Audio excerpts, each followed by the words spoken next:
A restaurant manager thought he could humiliate a disabled boy until Clint Eastwood stood up and destroyed him. The warm glow of hanging lights flickered over the worn wooden tables of Riley's Steakhouse, a cozy, family-owned restaurant tucked away in a bustling part of the city. The air was rich with the scent of grilled steak and seasoned fries, mingling with the low hum of conversation.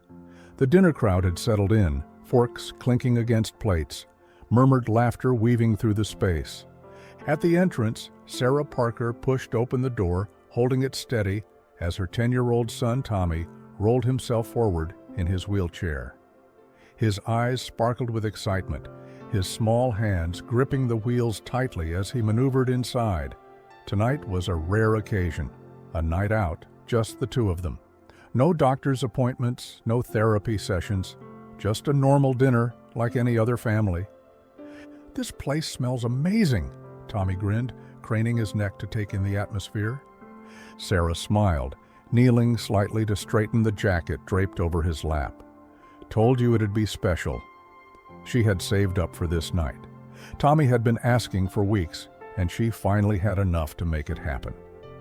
Unbeknownst to them, Clint Eastwood sat alone in a dimly lit booth near the back.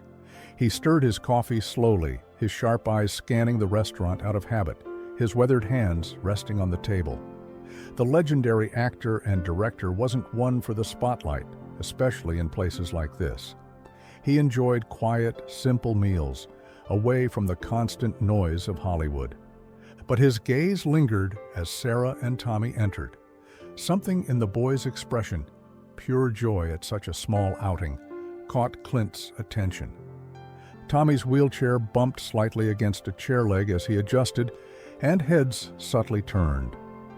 A few curious diners exchanged glances before returning to their meals. But not everyone turned away. Across the restaurant, Greg, the restaurant manager, stood near the bar, arms folded over his chest. His jaw tightened as he took in the sight of Tommy, the wheels of his chair reflecting under the overhead lights. A scowl formed on his face. He muttered something under his breath before leaning toward a nearby waiter. His lips curled into something that looked disturbingly like disgust. Something was about to go terribly wrong. Greg's eyes flickered with irritation as he watched Tommy's wheelchair roll across the polished floor. He exhaled sharply, shaking his head. "This isn't the kind of place for that," he muttered under his breath. The waiter beside him stiffened, following Greg's gaze toward Tommy and Sarah as they waited to be seated. The young server hesitated before whispering back, "They're just here for dinner, man." Greg snorted, his lips twisting into a sneer. "Yeah? And who's going to move all the chairs when that thing gets in the way?" He jerked his chin toward Tommy's wheelchair. "Bet you anything they're going to slow everything down. Customers don't want to see that when they're eating." The waiter shifted uncomfortably, clearly uneasy with Greg's words. But before he could respond, Greg straightened his apron and strode toward the hostess stand. Tommy and Sarah waited patiently, Tommy chatting excitedly about what he was going to order. "I think I'll get the biggest burger they have. Oh, and fries, extra crispy." Sarah chuckled, loving how happy he was tonight. "Table for two?" she asked the hostess. Before the young woman could respond, Greg stepped in. "Yeah," he said, fake smiling, "we've got a spot toward the back." Sarah blinked, surprised. The restaurant wasn't even full. There were plenty of open tables near the window, ones with better lighting and space.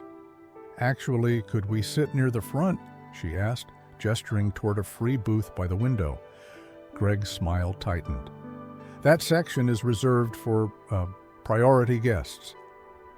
Sarah's stomach dropped slightly, but she forced herself to remain calm. "Oh, I didn't realize there were reservations tonight." Greg waved a dismissive hand. "Not exactly. We just try to keep things balanced, you know?" His eyes flickered toward Tommy's chair before looking away like it was something shameful. Sarah felt her hands clench. Clint Eastwood, still seated in his booth, slowly set down his coffee cup. His eyes narrowed ever so slightly, his gaze locked onto Greg. Tommy, unaware of the tension, grinned up at his mom. "It's okay, Mom. We can sit in the back. I just want to eat." Greg smirked, clearly pleased with himself. The hostess hesitated, looking between Sarah and Greg, but she was just an employee. She wasn't about to challenge her boss. "Right this way," she murmured, leading them to a dark, cramped table at the very back corner of the restaurant. As Sarah wheeled Tommy into place, the reality of what had just happened settled in. Greg hadn't just seated them, he had separated them, and Clint Eastwood saw every second of it.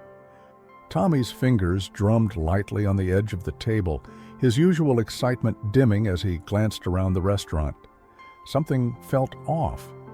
The other diners weren't exactly staring, but there were sideways glances, hushed whispers. Waiters moved past their table quickly, as if afraid to linger. Even the hostess who had seated them kept her head down, avoiding eye contact. Tommy looked up at his mom, his voice a little quieter than before. "Mom, do you think they don't want us here?" Sarah forced a reassuring smile, but deep down she felt it too. The distance, the discomfort. "Don't be silly, sweetheart," she said softly, brushing a hand over his hair. "We're paying customers like everyone else."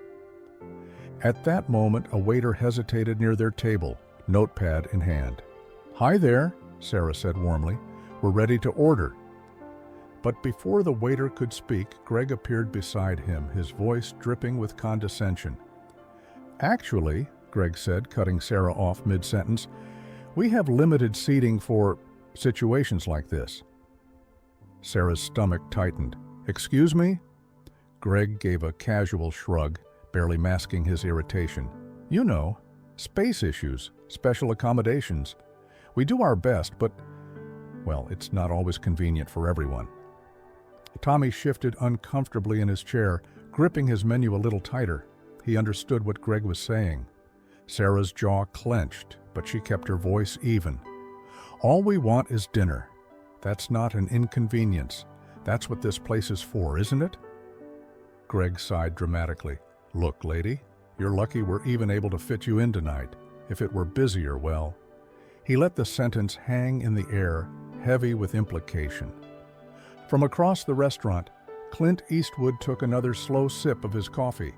His eyes narrowed, his fingers resting lightly against the rim of his cup. Nobody else seemed willing to say anything. But Clint? He was taking notes. The wait for their food stretched on. Every few minutes, Tommy would glance toward the kitchen, his smile slowly fading. Sarah kept up a brave front, making small talk and trying to keep the mood light. But 30 minutes passed, then 40. Other tables, even those seated after them, were already halfway through their meals. Finally, a different waiter, not Greg, approached, balancing their plates on his arm. He set Sarah's food down first, then placed Tommy's plate in front of him. Sarah's eyes narrowed immediately. Tommy had ordered a full meal, a cheeseburger, fries, and a drink. But on his plate was a tiny, plain burger, barely bigger than a slider, with a handful of cold fries. It looked like a children's meal for a toddler. Tommy stared at it. "Mom?" Sarah's face darkened. She took a deep breath, turning to the waiter. "There must be a mistake. This isn't what he ordered."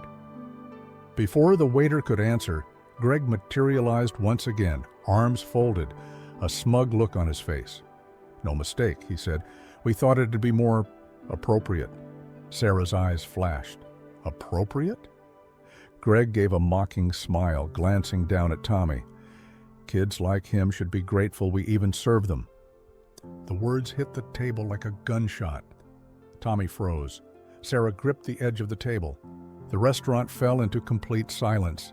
Nearby diners shifted uncomfortably, their gazes darting between Sarah, Tommy, and Greg. But nobody spoke. Nobody did anything. Greg let out a mocking chuckle, shaking his head like this was all some amusing little misunderstanding. Across the restaurant, Clint Eastwood slowly placed his coffee cup down. His fingers tightened slightly on the handle, his jaw set, his gaze locked onto Greg, cold and unreadable. Greg had no idea he was seconds away from making the biggest mistake of his life. The sharp clang of a fork against porcelain cut through the hushed tension of the restaurant.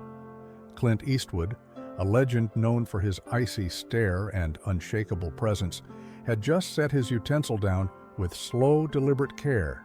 He didn't move, didn't speak, but his gaze locked onto Greg, the restaurant manager, like a hunter sizing up his prey. Across the room, Tommy sat frozen, his small hands gripping the edge of the table, his knuckles pale. The sparkle in his eyes, the excitement he had walked in with, was gone. Instead, he stared at his plate, shoulders hunched as if trying to make himself disappear. Sarah, struggling to keep her composure, reached for Tommy's hand, squeezing it gently. But the damage had been done. The humiliation hung in the air like a foul stench. A waiter, younger than the others, hesitated near Clint's table, fidgeting with a cloth napkin. He swallowed hard before stepping closer. "Sorry about the scene, sir," he murmured. "We'll take care of it." Clint turned his head slightly, finally looking at the young man. His expression, unreadable, cold, steady. He didn't blink, didn't frown, didn't raise his voice. Just a slow, deliberate shake of his head. No words. But the message was clear. This wasn't over. And Greg had no idea just how badly he had just screwed up. The air felt suffocating. Tommy stared at his plate, his throat tight, his appetite completely gone. He had been so excited about this meal, so eager to have a normal night out with his mom, but now he wished they had never come here at all. "Mom," Tommy whispered, his voice barely audible, "let's just go." Sarah's chest tightened. She looked at her son, at the way he was shrinking into himself, at the way his lips trembled as he forced himself to hold back tears. Her heart broke. Number, not tonight, not like this. She took a deep breath and straightened in her seat, her voice louder, firmer than before. "Number, we are not leaving." Greg, still standing smugly near the table, arched an eyebrow. Sarah's eyes flashed with fire. "We deserve to be treated like any other customer." Greg snorted. "Take it or leave it, lady," he scoffed. "No special treatment here." A few tables away, Clint Eastwood's fingers tapped once against the wooden table. A slow, controlled motion, measured, purposeful. His eyes flicked toward Tommy, then toward Greg. And just like that, the storm that was Clint Eastwood began to gather. A sharp scraping noise sliced through the air like a knife. Every conversation in the restaurant died instantly as Clint Eastwood pushed his chair back and stood. Slowly, deliberately. The wooden legs of the chair groaned against the tile, the sound reverberating through the silent room like a warning shot. Sarah and Tommy froze. Greg, still smirking, glanced up from his stance by their table, then stopped. Clint Eastwood towered over the restaurant, his presence commanding, unshakable, and dangerous in its stillness. The once lively steakhouse had turned into a tension-packed standoff, as if the walls themselves were holding their breath. All eyes locked onto him. Some patrons whispered in hushed disbelief, others just stared wide-eyed. A few waiters stepped back instinctively, as if they could feel the air in the room shift. Greg let out a dry chuckle, his bravado flickering for just a second. But Clint's voice came low, deep and gravelly, slicing through the room like a gunshot in an old western. "That's not how we do things around here." The words hung heavy in the air. Tommy lifted his head, his tear-filled eyes widening in awe as he looked at the man now standing up for him. Sarah exhaled shakily, as if suddenly realizing she hadn't taken a breath in far too long. Greg, however, felt the sweat begin to gather at the back of his neck. He had no idea what he had just walked into. Greg let out a forced laugh, his confidence slipping like a poorly tied shoelace. His hands fidgeted at his sides as he tried to cover his unease. "Oh, wow, big fan, Mr. Eastwood." He cleared his throat, flashing a fake grin. "Didn't know you were dining with us tonight." Clint didn't move, didn't blink, didn't even breathe. His icy blue eyes locked onto Greg, the kind of stare that made grown men rethink every decision they had ever made. Greg's forced grin twitched. Clint took a single step forward. "I don't care who you think I am," he said, his voice slow, steady, and thick with quiet danger. The grin vanished from Greg's face. Clint tilted his head slightly, eyes still fixed on the man like a hawk, zeroing in on its prey. "I care about how you're treating that boy." A waitress gasped softly from across the room. Sarah, gripping the table, felt a shiver run down her spine. But this time, it wasn't fear. It was something stronger. Greg's throat bobbed as he swallowed hard. The tension thickened. People leaned in, waiting, watching. Because if there was one undeniable truth about Clint Eastwood, when he stood up, things changed. The room was stone silent as Clint Eastwood moved, not rushed, not hesitant, slow, deliberate.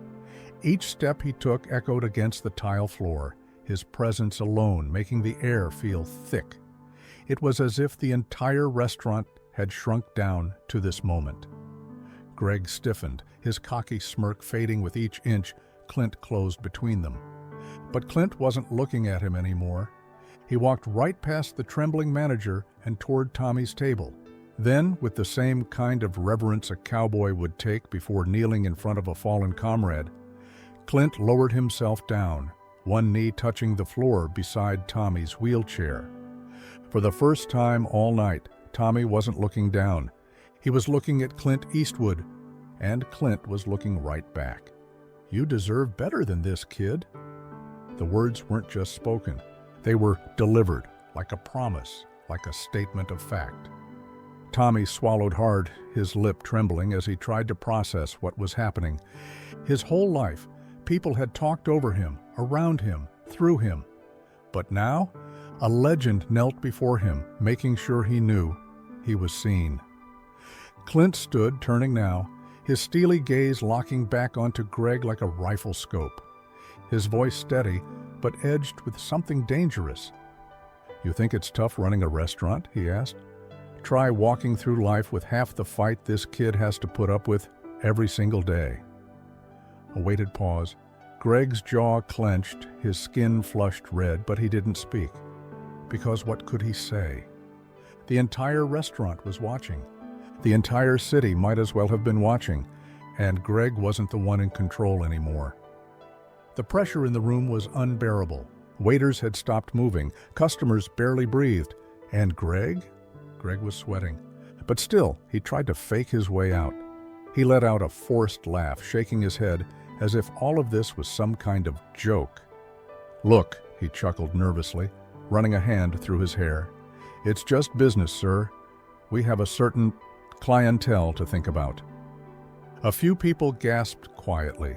Sarah's hands tightened into fists. Tommy looked down again, his face falling. Greg saw this and smirked. That was his mistake. Clint leaned in closer, just an inch. Just enough to make Greg's breath catch in his throat. His voice dropped low, so low that it felt like a growl. "You have a problem with his kind dining here?" Greg's throat bobbed. I didn't mean..." Clint cut him off, his voice razor sharp. "Because I've got a real problem with your kind running a place like this." The entire restaurant gasped. Greg took a step back. Sarah covered her mouth, her eyes wide. A waitress near the bar dropped a glass, the shatter piercing through the silence. And Tommy? For the first time all night, Tommy smiled. Because for the first time ever, somebody had fought back for him. The air inside Riley's Steakhouse had changed. What was once a quiet, bustling restaurant had transformed into a powder keg of outrage. And Greg was standing right in the middle of it. For the first time since Clint Eastwood stood, Greg felt the shift. This wasn't just one man calling him out anymore. This was everyone. The first voice cut through the silence like a knife. A woman near the bar, in her 40s, stood up, arms crossed. "He's right. You treat people like garbage." Greg's face snapped toward her, his fake confidence flickering. Before he could reply, a man at the booth beside her nodded, standing too. "Yeah, I've seen it. You're rude to customers all the time." Another voice, louder now. "Remember when you humiliated that old couple last month? Wouldn't let them sit by the window because they took too long to order?" Greg's mouth opened, then shut. The whispers in the room had turned into murmurs, then grumbles, then full-blown accusations. This isn't the first time he's done this. "I come here twice a month and he always talks down to people. Man, I've had enough of this place. I'm done eating here." Greg staggered back, looking around in desperation. He was losing them, not just one table, not just one customer, the whole restaurant. Even the waitstaff had stopped moving, standing near the kitchen watching their boss unravel. His skin turned a deep shade of red, sweat beading on his forehead. "Well, wait," Greg stammered, his voice cracking. "Come on, folks. This is all just a misunderstanding." But nobody was buying it. And Clint? Clint hadn't moved. He was just watching. Watching Greg sweat. Watching Greg panic. Watching Greg lose everything. And when the moment was right, Clint Eastwood delivered the final blow. Clint Eastwood was a man of few words, but when he spoke, people listened. He reached into the inside pocket of his jacket, pulling out a thick stack of bills. Without a word, he placed them on Tommy's table. Sarah's eyes widened. "Mr. Eastwood, we can't—" Clint held up a hand, silencing her. Then his voice came low, calm, and steady. "Here's for their meal." His hand rested on the cash for a moment before he slid it toward the center of the table. The restaurant was so quiet you could hear the paper bills rustling against the wood. Greg stared at the money, confused. His breath hitched, thinking, maybe, just maybe, this was Clint's way of making amends. Then Clint's other hand moved. Another stack of bills, slammed down right beside the first. He looked up at Greg, his gaze cold, unshaken. "And here's my tip for you. Treat every customer with dignity, or you won't have a restaurant left to run." The words hit harder than a fist. The crowd inhaled sharply. Sarah covered her mouth. Tommy blinked, stunned. "Greg?" Greg felt his stomach drop. Clint Eastwood then leaned forward slightly, eyes narrowing. And in that iconic, gravelly voice, the voice that made outlaws in old westerns shudder, he spoke the words that would haunt Greg for the rest of his life. "You feel lucky, punk?" The restaurant held its breath. Greg's throat bobbed. His face had gone pale. His fingers twitched at his sides. And in that moment, in that split second, Greg finally understood. This wasn't just some celebrity. This wasn't just an angry customer. This was Clint Eastwood. And Greg was finished. A new voice cut through the stunned silence. "Enough." Heads whipped around as a tall, older man stepped out from the back office, his face lined with years of experience, his presence commanding in a way Greg never could be. The owner of Riley's Steakhouse. His eyes scanned the restaurant, landing on Greg, then Clint, then Tommy. He had seen everything, and he was furious.